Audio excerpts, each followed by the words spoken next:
자, 세 번째 강의 하도록 할게요. 글자보다 십성을 먼저 결합한다. 같은 지지 분류라도 십성이 다르면 현실의 역할이 달라진다. 통변의 순서는 단순합니다. 먼저 지지가 삼행사정 사고 중 어디에 속하는지 확인합니다. 그 다음 그 지지가 일간의 어떤 십상인지 봅니다. 마지막으로 관성이면 조직, 식상이면 활동, 재성이면 돈과 고객, 인성이면 공부와 기술, 보호의 방식으로 번역합니다. 삼행 관성은 뭐라고 그랬어요? 이동, 무역, 교통, 통신, 조직. 그 다음에 식상. 만약에 삼행인데 관성이다. 그럼 이렇게 보고요.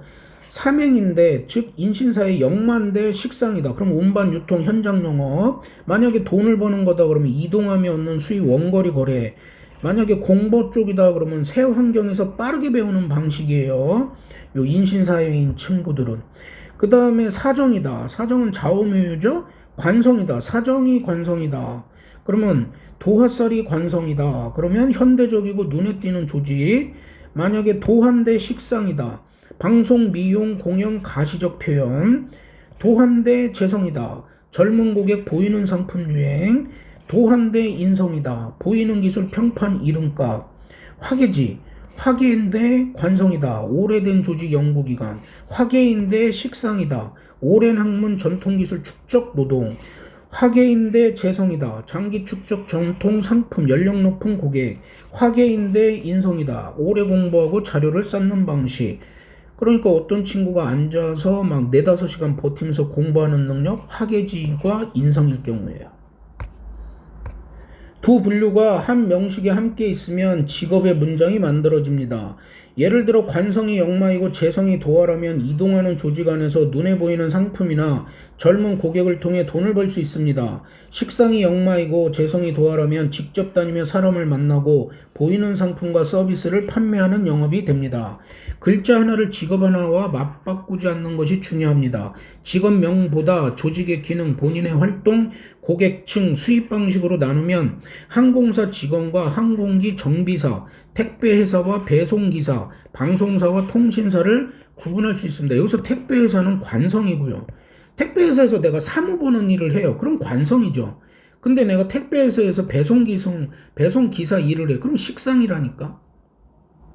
자, 미니 사례 하나 볼게요. 수학을 가르치고 학생에게 수입을 얻는 구조. 한 학원 강사는 식상이 화계지였어요. 식상이 진술충미 화계지. 재성이 도하였어요. 그럼 식상이 화계라는 것은 자신이 하는 일이 오래 축적된 학문과 연결된다는 뜻입니다. 그래서 수학을 가르치고 있어요.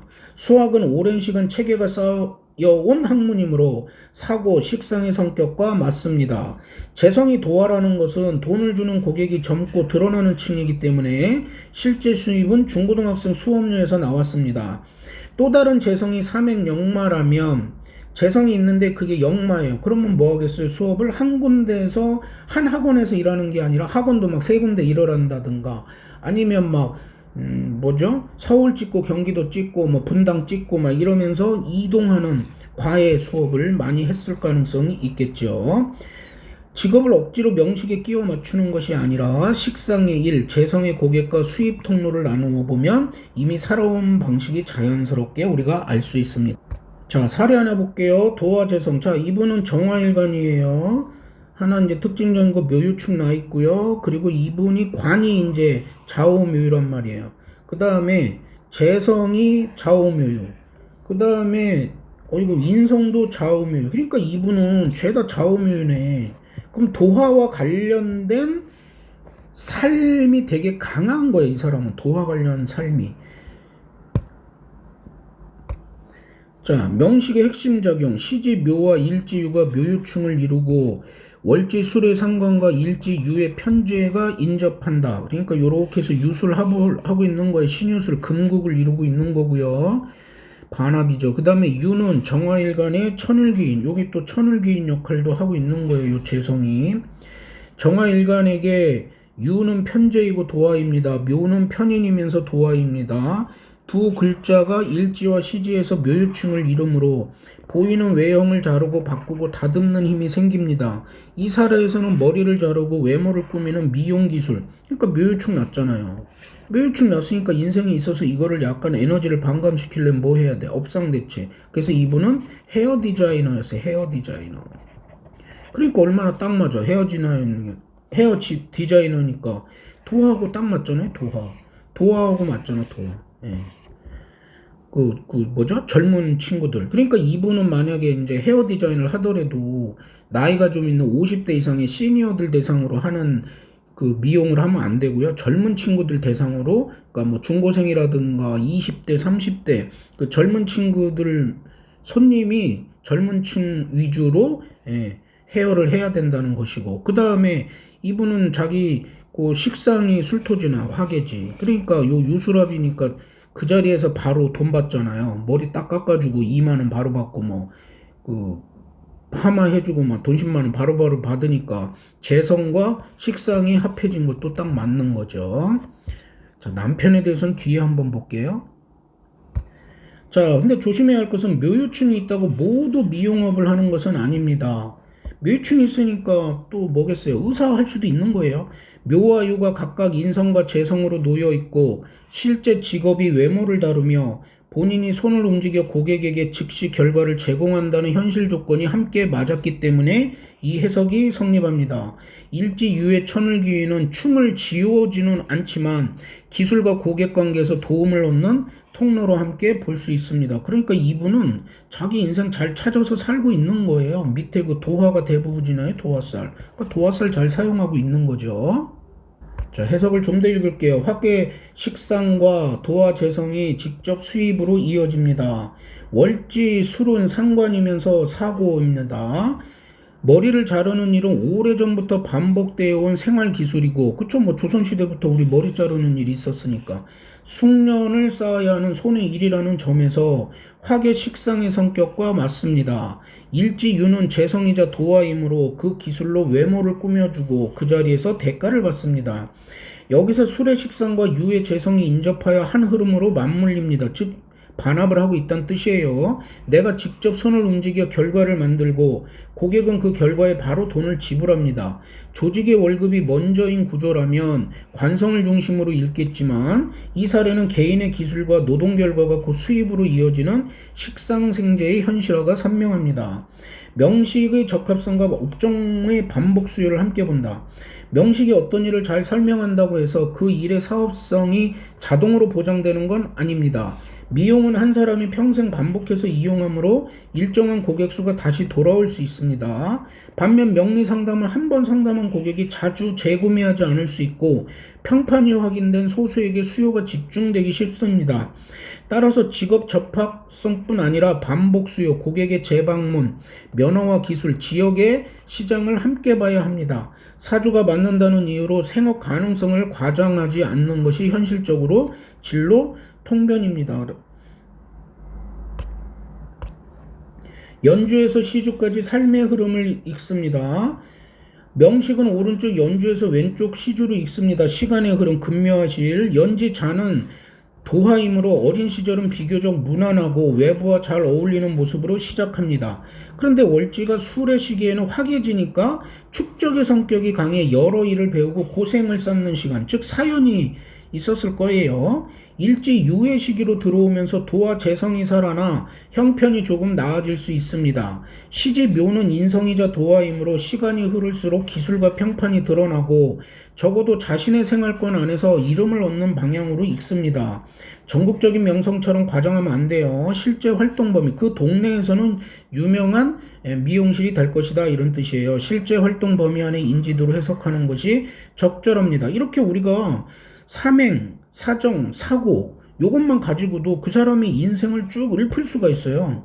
그러면 10대나 뭐 20대 젊은 친구들이 오면 앞으로 너는 이렇게 된 것이 강점이니까 이 길로 가거라 얘기할 수 있는 거예요. 그럴 때 명리가 유용하게 쓰이는 겁니다. 거기다가 요 묘가 이분한테는 인성이잖아요. 미용일도 하려면 뭐 있어야 돼요? 자격증 있어요. 자격증 있어야 되는데 인성이잖아요. 거기다가 목의 기운이잖아요. 목의 기운과 관련된 자격증, 헤어 디자이너 딱 맞잖아요. 목은 이제 막 시작하고 젊은이들 대상이니까. 그렇잖아요. 헤어도 우리가 보면 젊은 층들이 많이 가서 막 하잖아요. 나이 든 분들은 동네 미용실에서 또 대충 한번 자르고 말거나 뭐 이러니까. 그러니까 이분은 자기 인생 잘 가고 있는 겁니다.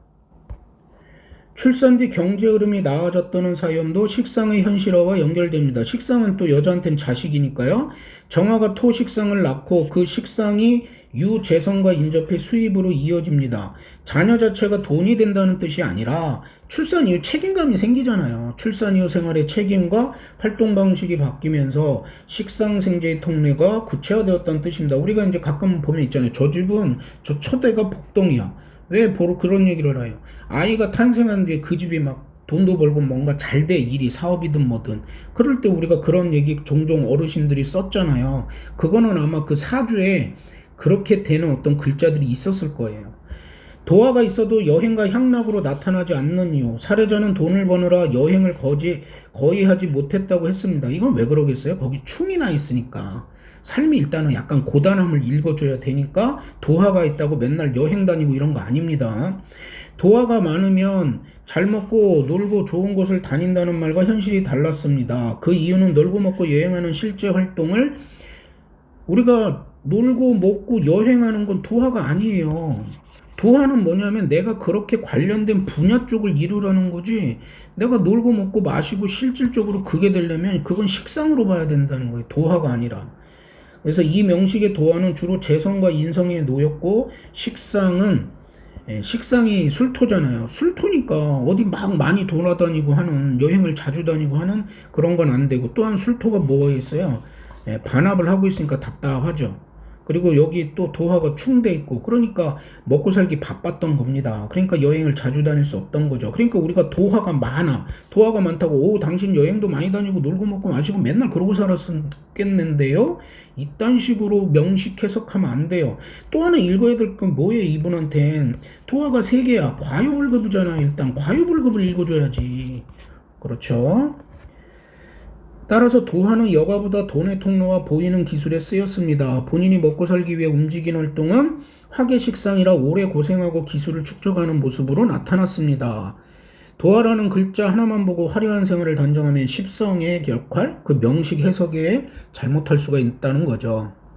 식상과 관성으로 취향과 관계를 세분한다. 식상이 도화라면 유행하는 음식점, 서울의 이름난 장소, 피자와 같은 서구 음식을 먹어요. 그러니까 식상은 내가 음식이야. 먹는 거하고도 관련이 있거든요. 식상은. 근데 이게 만약 도화다? 그러면 예쁜 거, 뭐 좀 한우 먹어도 오마카세, 뭐 비싼 거, 그런 거 주로 먹는다는 거예요. 그러니까 식상인데 그 식상이 도화야. 막 유금이 도화야. 식상인데. 그런 여자친구를 사귄다? 외식비 많이 나갈 거예요. 자, 새로운 취향을 찾을 수 있습니다. 식상이 만약 화계야, 화계. 그러면 이제 뭐겠어요? 먹긴 뭐야? 국밥 잘 먹지 뭐. 식상이 화계라면 동네 오래된 맛집, 된장찌개, 김치찌개 이런 익숙한 한식처럼 전통적이고 사연이 쌓인 대상을 선호할 수 있어요. 그러니까 우리가 남녀가 만날 때 서로가 식성이 달라. 그거 갖고 싸우지 마. 원래 그렇게 태어난 걸 어떡하겠어. 글자가 만약에 화계지가 식상이야. 그 사람은 김치찌개 좋아한다니까. 근데 식상이 도화야. 그런 남자고 여자고 뭐 서구 음식이나 뭐 햄버거 이런 거 좋아한다고 어쩌라고. 그런데 그런 사람 둘이 만나 서로 양보하고 살아야지 어떻게 하겠어요. 아니면 밥 먹을 땐 따로 각각 밥 먹고 만나든가. 자, 관성인 임과 개 그리고 지지자는 배우자와 남성의 의미를 품습니다. 자가 도화이니까 남자가 뭔 역할 했겠어요. 결혼했을 때 놀고 먹고 마시고만 좋아했겠지. 집에다가 돈 안 갖다 주고 바깥에서 사람이랑 어울리고 노는 거 좋아했을 거야. 그러니까 이혼하는 거죠. 외형이 눈에 띄고 사회성이 있는 상대를 선호할 수 있습니다. 근데 이제 본인도 저런 도화 기질이 있으니까 잘생긴 남자 찾았을 거라고요. 잘 놀고. 그게 연애할 때는 장점으로 보이는데 결혼해서는 단점이 돼버리는 거지. 벌어다 주는 돈은 안 벌고 나가서 맨날 친구들이랑 어울리고 놀고. 본인이 선택한 거예요. 그러나 외형적 매력은 취향을 보여줄 뿐 상대의 성실성이나 관계의 질을 보장하지 않습니다. 특히 나이가 든 뒤에는 뭐 이건 됐고, 천간에 개수 관성이 떠 있다고 해서 곧바로 실제 인연이 생겼다고 말하지 않습니다. 전에도 말씀을 드렸지만 하늘에 떠 있는 저 개수가 남자예요. 남자인데 이 개수가 노년 그 말년에 뭔가 되려면 밑에 지지로 자나 해가 들어와야 된단 말이죠. 그리고 말년에 뭐 개수는 전에도 말씀드렸지만 정화한테 별로 안 좋아요. 그러니까 법적인 관계까지 나아가면 곤란해요. 그냥 대충 연애 정도 하는 게 좋죠. 자, 삼행사정 사고를 십성과 결합하면 한 명식에서도 자녀 배우자 직업 도원 취향 이동을 여러 방향으로 풀 수 있습니다. 그러나 상담에서 모든 가능성을 한꺼번에 말할 필요는 없습니다. 돈을 물으면 재성의 상태와 수입 방식, 배우자를 물으면 관성과 관계군이, 직업을 물으면 관성과 식상의 역할을 중심으로 답합니다. 질문과 무관한 내용을 과도하게 늘어놓으면 핵심도 흐려지고 뭐 굳이 그렇게 말할 필요 있어요? 근데 이제 하여간에 우리가 어떤 사람이 사주 8글자만 있잖아요. 이 8글자만 가지고도 그 사람 인생에 대해서 1시간 이상을 우리가 떠들 수 있어요. 근데 굳이 그럴 필요는 없다는 거죠. 그 사람이 와서 돈 언제 벌어요? 그러면 그 돈 들어오는 그 시기만 얘기해 주면 돼. 저는 어떤 남자를 만나요? 그러면 그 남자 글자 보고 그것만 설명해 주면 된다는 의미였습니다. 이렇게 해서 오늘 13강 세 번째 강의까지 마치도록 하겠습니다. 감사합니다.